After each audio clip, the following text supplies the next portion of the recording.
Descubra o extraordinário curso de interpretação bíblica, Gênesis a Apocalipse. Você deseja se aprofundar na compreensão da Bíblia, desde Gênesis até Apocalipse, para aprimorar suas habilidades de pregação e ensino? Se sim, este curso é perfeito para você. Apresento-lhe o renomado curso elaborado por Wallace Mello, um especialista em teologia e interpretação bíblica, que já formou mais de 7.500 pregadores, com sua metodologia fácil e prática. Não perca esta oportunidade única de ampliar seus conhecimentos bíblicos. Clique no link da descrição deste vídeo e acesse agora mesmo.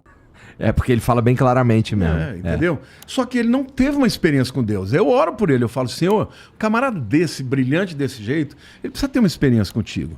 A experiência que não é só entender, é experimentar. Eu experimentei Jesus. Eu experimento Jesus na minha vida. Todo dia. Todo dia eu falo com ele, eu sinto a presença dele. Entende? Isso eu não negocio isso. Isso daí é só para eu pegar aí o que você falou do corpo, da alma e do espírito. Isso, essa experiência, esse contato que você tem com o divino, estaria associado ao teu espírito. É o espírito. É por isso que Jesus fala, se alguém não nascer da água e do espírito, não pode ver o reino de Deus. Tu acredita em fantasma? Claro, não.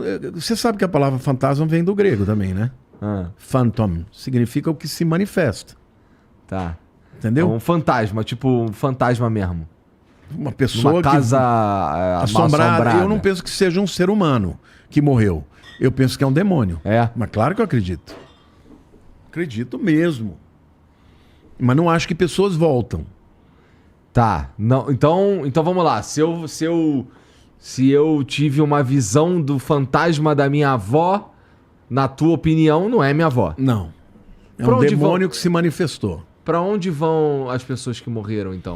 Então, antes da ressurreição de Cristo, no Velho Testamento havia um lugar chamado Sheol. Um monte de perguntas que provavelmente tu vai ficar assim, caralho, que pergunta idiota. Não, são perguntas ótimas. É uma perguntas que eu recebo todos os dias.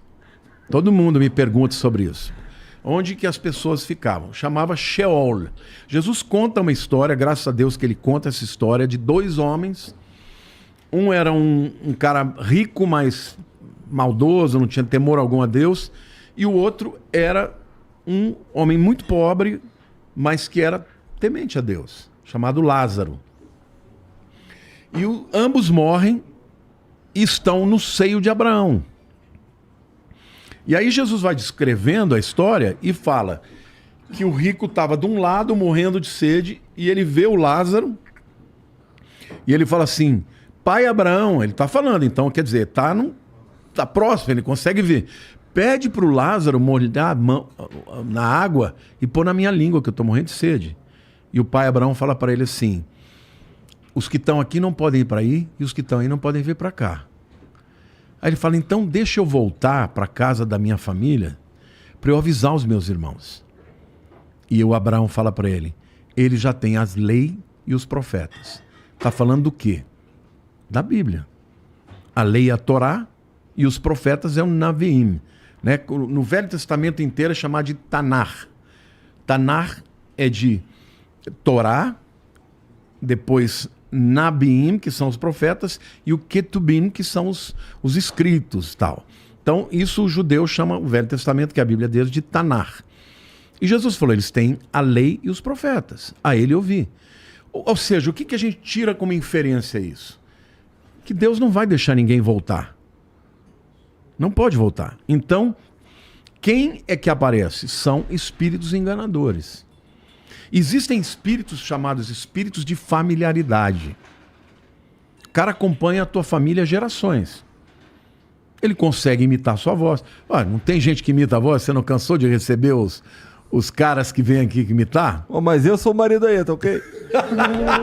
Esse aí todo mundo sabe. Você imita também ou não? Não. Mas até que ficou legal, tá ok? Agora, o cara acompanha, ele vê a tua família, ele vê tudo que você faz, ele sabe dos seus segredos. Aí ele vai, entra num médium e conta o que aconteceu. Isso é o que a gente entende da Bíblia. Tenho super respeito, tenho amigos espíritas que pensam diferente de mim, mas na Bíblia a gente sabe que não pode voltar.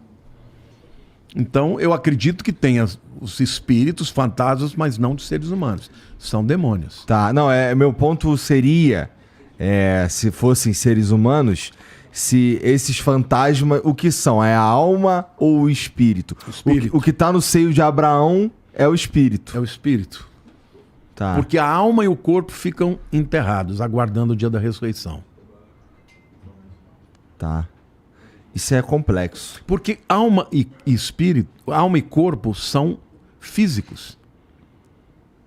O que é a alma, segundo a Bíblia? É a psique. O que é a psique? É a sua mente. O que é a sua mente? Resultado de interação de bilhões de neurônios que fazem sinapses e pensam.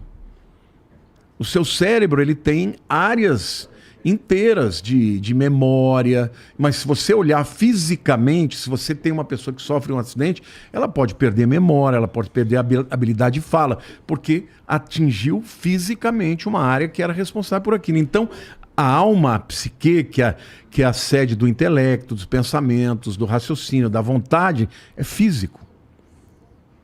Faz parte da natureza física. Então, corpo e alma, quando o indivíduo morre, ele fica debaixo da terra. O espírito é outra natureza, natureza espiritual, que é a natureza de Deus. Esse é eterno. Esse não fica dormindo. Entendi. Agora, o corpo e a alma vão ficar aguardando o dia da ressurreição, que a pessoa vai receber, né, novamente a plenitude de tudo. Bom, pra